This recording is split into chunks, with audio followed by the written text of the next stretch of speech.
Imagine you've climbed the mountain, reached enlightenment, touched the divine, had the breakthrough everyone's seeking. You expect to float down in permanent bliss, radiating wisdom, living in perpetual peace. Then you get home, and your toilet is still broken, your bills are still due, your mother still triggers you, and worse, you're still you, just more aware of being you. This is the great, uncomfortable, unspoken truth about spiritual awakening. The after is nothing like what you imagined during the seeking. The awakening isn't the end of the journey. It's barely the beginning. And what comes next is so profoundly different from what anyone tells you that most people think they've failed when actually they've just begun. Carl Jung spent decades documenting what really happens after the breakthrough. Not the marketed version, the real version. The messy, confusing, often brutal truth about life after you've truly seen the truth. He discovered that awakening doesn't solve your problems. It transforms them into something else entirely. Today, I'm sharing the 8 things Jung observed that no one tells you about life after spiritual awakening. These aren't failures or signs that you're doing it wrong. They are the actual uncharted territory of post-awakening existence that somehow never makes it into the spiritual books. And the third truth, in particular, is probably destroying your life right now without you understanding why. The first thing no one tells you is this: after awakening, every relationship you have will die. Not maybe, definitely. Your marriage, your deepest friendships, your family bonds, all of them will end. The only question is whether they will resurrect as something entirely new or stay dead forever. Everyone talks about leaving toxic relationships after awakening. No one talks about how all your relationships become simply unrecognizable, even the healthy ones. Your awakening doesn't just change you, it fundamentally alters the energetic and psychological contracts you have with everyone in your life. Jung watched this pattern repeatedly. Someone awakens, expects their relationships to improve, and instead watches them all collapse, even with the people they love most. Why? Because every previous relationship was built on who you were, not who you've become. The old contracts are void. New ones must be painstakingly negotiated, but first the old ones must die completely. A woman told Jung, "I thought my marriage would get better after my awakening. I was more present, more loving, more authentic, but my husband didn't marry this version of me. He married someone who needed him in ways I no longer do. My independence terrifies him. My peace disturbs him. My truth triggers him. We're strangers living in the same house, grieving the people we used to be to each other." This relationship death happens in predictable stages that Jung documented. Initial excitement about sharing your growth. Confusion when they resist. Bargaining as you try to maintain the old while being new. Grief as you realize the original bond might not survive. Then the complete death of the old dynamic. Most relationships don't make it past this death phase. A man described his friendship collapse. "My best friend of 20 years suddenly felt like a stranger. We'd bonded over complaining, drinking, and avoiding our problems. Now I don't do any of that. Our entire foundation was gone. We tried to fake the old dynamic, but it was like puppets performing friendship. Every conversation became forced, every laugh hollow." Here's what Jung found truly remarkable. Sometimes after complete death, resurrection occurs. Not a return to the old relationship, but the birth of something entirely new. Same people, completely different, conscious connection. But this requires both people to let the old die completely, grieve it fully, and then meet fresh as who they have become, not who they were. The test is brutal. Can you let every relationship die without knowing if it will return? Can you choose to be alone rather than be false? Can you honor your transformation even if it costs you everyone you love? But next comes something even more challenging, a darkness that returns just when you thought you conquered it. The second truth that shatters people is this: The dark night of the soul isn't a one-time event you graduate from. It returns regularly, each time deeper, revealing shadows you didn't even know existed. The dark night becomes dark seasons, dark years, even dark decades of recursive deepening. Everyone talks about the dark night like it's singular, something you pass through once during awakening, then never again. Jung observed the opposite. Post-awakening life involves recurring descents. Each one excavates deeper layers of unconscious material, like archaeological digs into your psyche. A woman came to Jung devastated. "I survived my dark night 3 years ago. The ego death, the void, the dissolution. I made it through. But here I am in an even darker place. The depression is different this time. Older, deeper, like it comes from my bones, my ancestors, the earth itself. Did I fail? Am I going backwards?" Jung helped her understand. She wasn't failing, but deepening. The first dark night cleared surface shadows, personal trauma from this life. This one was excavating ancestral trauma carried in her very DNA. The next might address collective unconscious material from humanity itself. Each descent spirals deeper into layers of shadow that Jung categorized: personal, familial, collective, species, and even cosmic. Each return feels like a failure because the ego believes it should be beyond darkness by now. A therapist described his pattern. "Every 2 years, like clockwork, I fall into a profound darkness. Not depression, but something ancient, primordial. Each time I think I'll die. Each time I do die to another layer of false self. I emerge more authentic, but also more aware of how many deaths are still required. It's like peeling an infinite onion. The challenge is that post-awakening dark nights are harder because you're conscious during them. You watch yourself dissolve in real time, fully aware but powerless to stop it. You know what's happening and why it's happening, but knowledge doesn't prevent the experience. You become what Jung called a professional dyer, someone who knows how to die because you've done it so many times. Yet even this pales compared to the exhaustion of what comes next, when every single moment becomes a spiritual teaching. The third untold truth is that after awakening, nothing is ordinary anymore. Washing dishes becomes a spiritual experience about cleansing karma. Buying groceries becomes a lesson in abundance and scarcity. Traffic jams become teachings on patience and flow.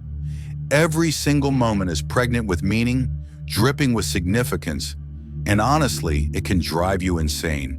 Picture living where every moment is teaching you something profound. That sounds beautiful for about a week.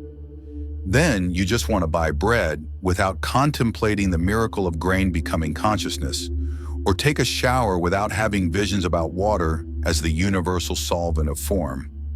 Jung documented people overwhelmed not by darkness, but by the sheer, relentless light. Everything had become so symbolically significant, they couldn't function practically. They were drowning in meaning, suffocating in significance, paralyzed by the profound. A banker told Jung, "I can't just process transactions anymore. Every exchange becomes a meditation on energy, value, human connection. A simple deposit takes 20 minutes because I'm aware of all the layers: the customer's energy field, money's symbolic power, the bank's role in collective consciousness, the karmic implications of debt and credit. My boss thinks I've lost my mind. Maybe I have." This hyper-significance creates specific practical problems Jung identified.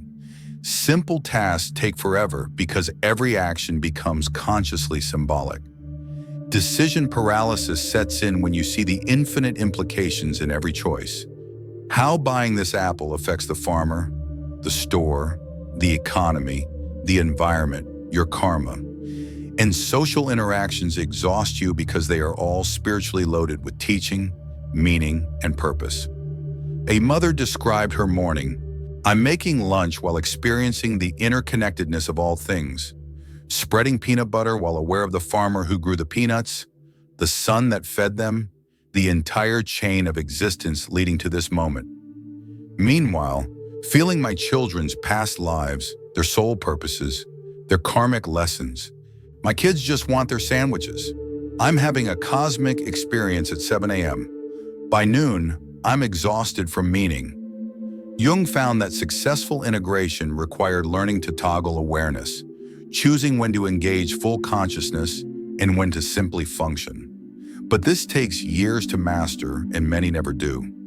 Meanwhile, you're drinking from a consciousness fire hose 24/7 with no off switch. But wait until you discover what happens to your spiritual gifts. They might not feel like gifts at all. The fourth devastating truth: the spiritual gifts that emerge after awakening often feel more like curses than blessings. Heightened intuition, energy sensitivity, psychic abilities. You didn't ask for them, you can't turn them off, and they make normal life almost impossible.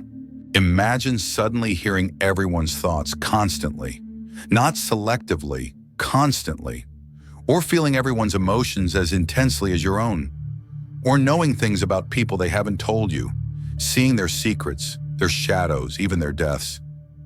These are not superpowers. They are overwhelming expansions of perception that can destroy your sanity. Jung documented numerous cases of post-awakening abilities that drove people to near madness, not because they weren't real, but because they were too real, too intense, too uncontrollable. The psychic channels that open during awakening don't come with instruction manuals or off switches.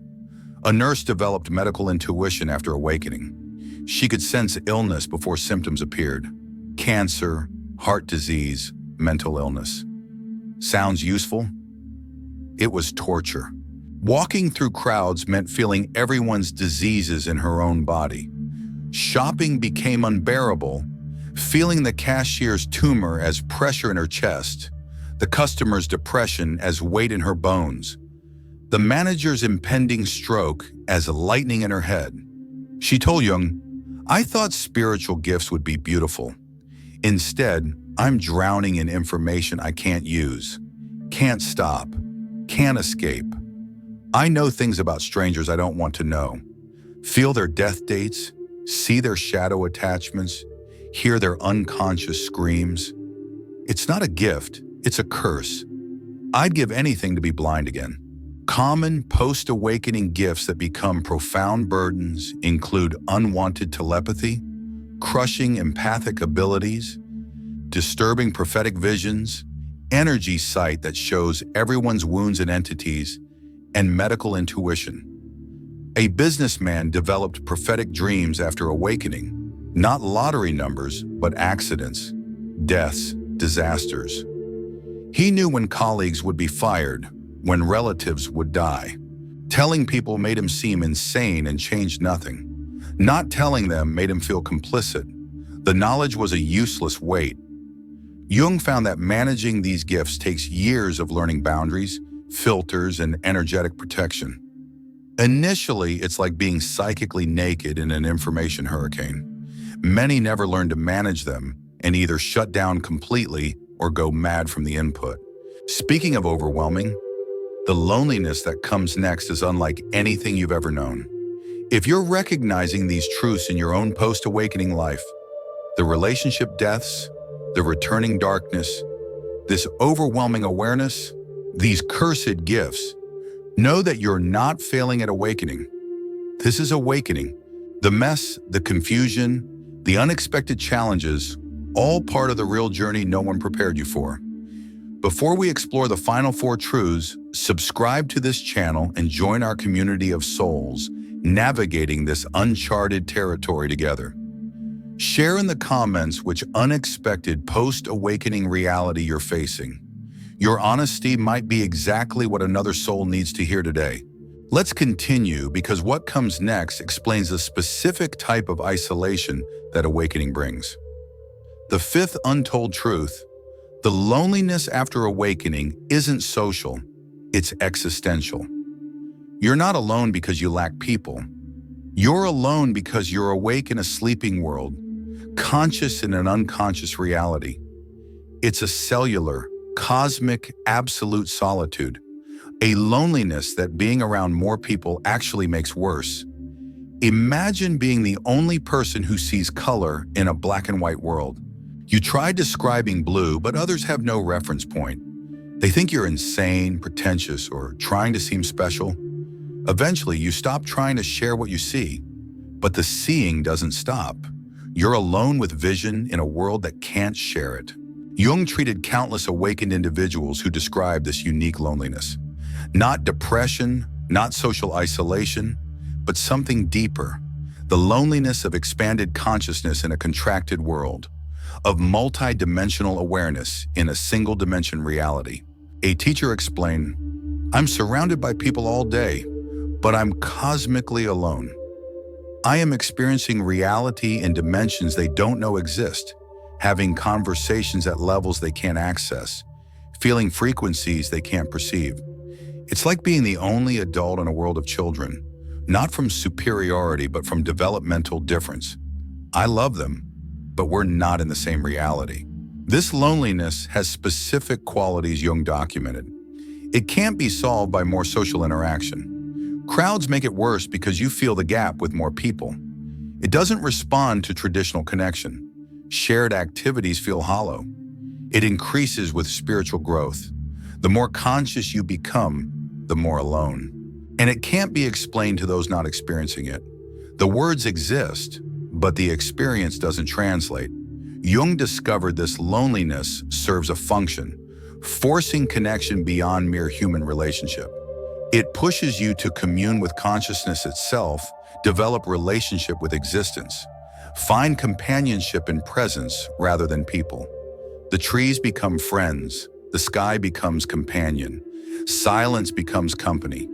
The awakened learn to transform aloneness into all oneness, not through more people, but through deeper presence. The loneliness doesn't end. It transforms into a stillness that needs no external completion. But the hardest truth might be accepting what you discover next. The sixth brutal truth. Despite your expanded consciousness, deep wisdom, and genuine desire to help, you can't save anyone. Not your family, not your friends, not even those begging for help. And here's the twist. You can't even save yourself. This powerlessness becomes one of the heaviest post-awakening burdens. We imagine having the cure, but no one believing you. Or worse, they believe, but won't take the medicine. You watch people suffer from problems you know how to solve, trapped in patterns you clearly see, dying from wounds you could heal. But consciousness can't be transmitted through will, and transformation can't be forced, not even on yourself. Jung watched awakened individuals struggle intensely with the savior complex. They transformed their suffering, found real solutions, developed genuine wisdom. Surely they could help others. Surely they could at least maintain their own healing. But awakening can't be given, only chosen. And it must be chosen again and again, even by you. A healer told Jung, "I see exactly what's causing someone's suffering.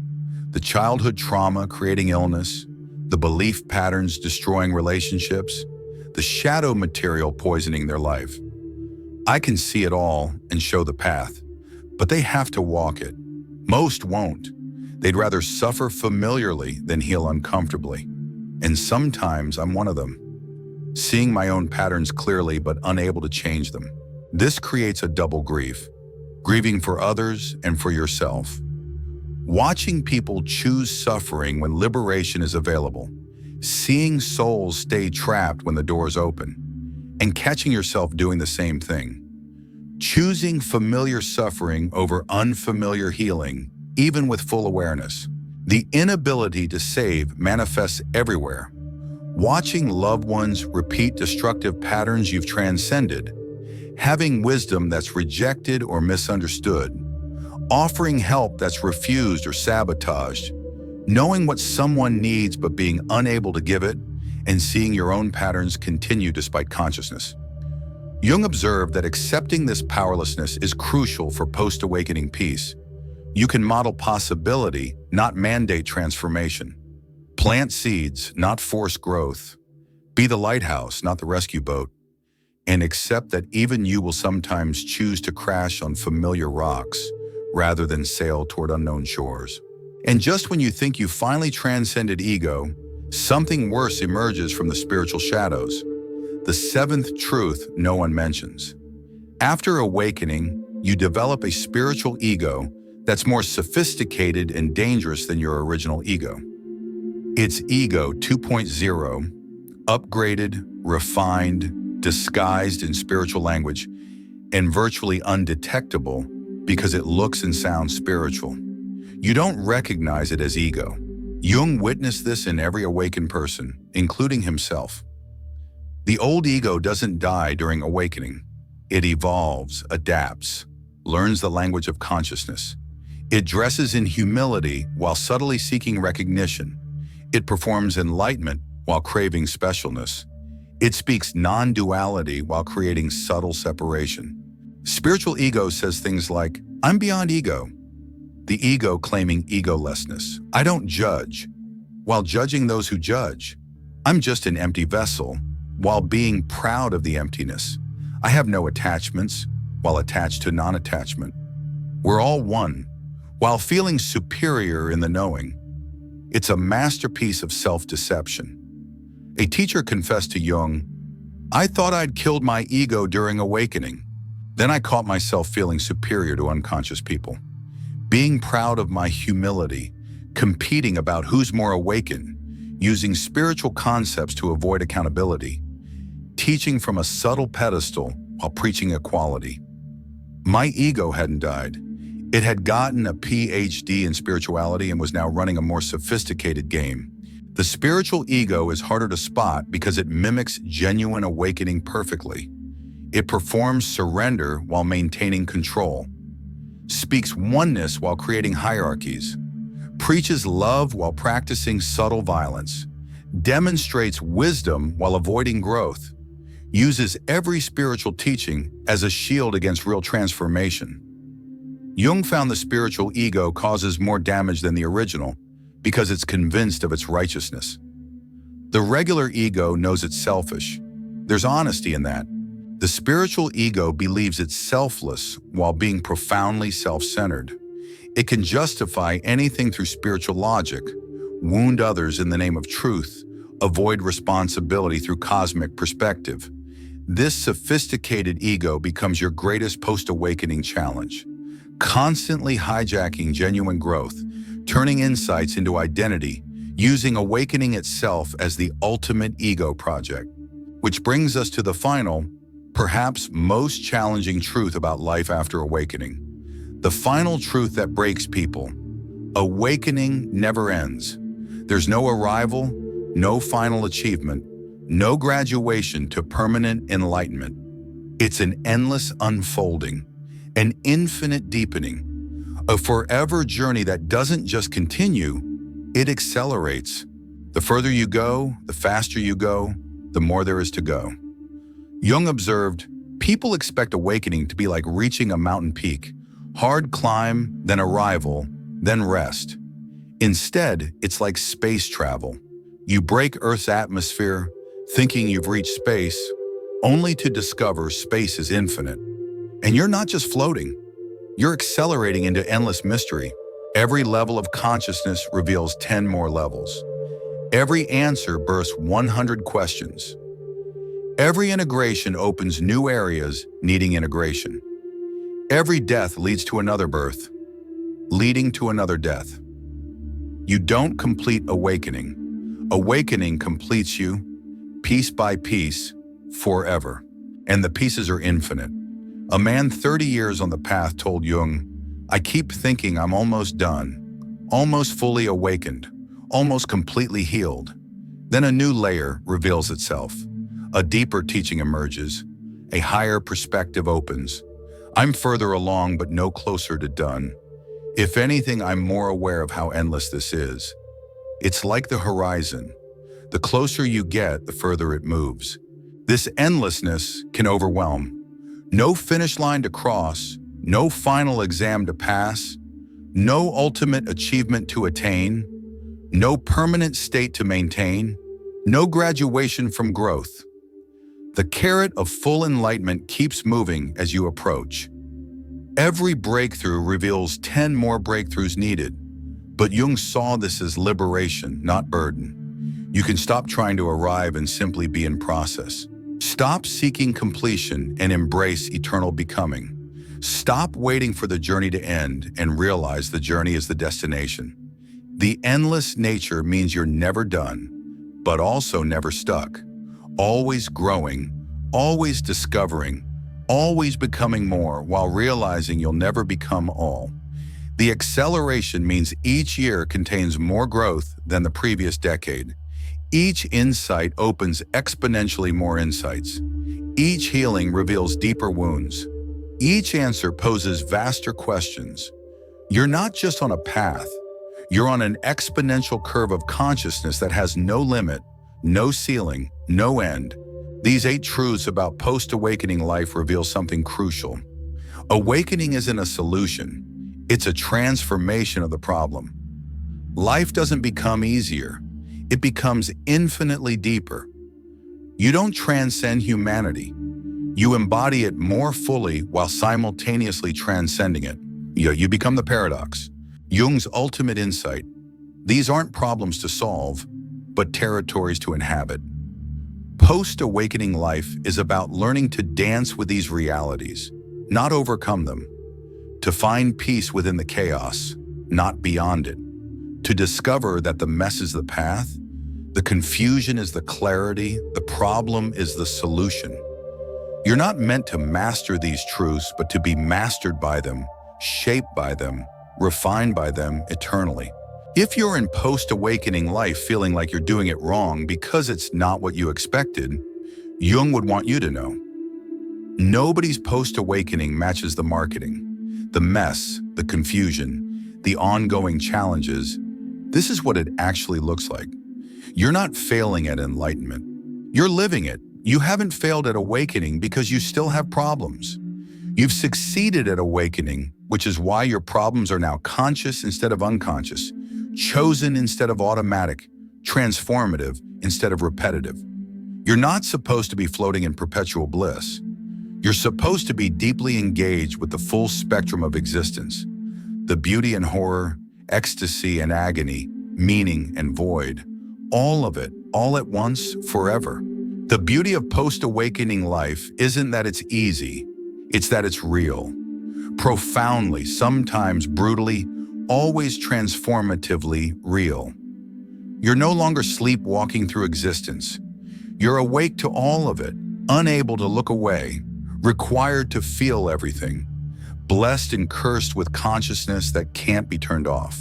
And yes, it's harder than you expected, more complex than anyone told you, more ongoing than you imagined, but it's also more authentic, more alive, more genuinely miraculous than unconscious life could ever access. You've traded the comfort of sleep for the intensity of awakeness. And despite the challenges, you can never go back. The door only opens one way. If these post-awakening truths resonate with your experience, subscribe to this channel and join our community of souls navigating this unmarked territory together. Hit the notification bell for daily deep dives into the real spiritual journey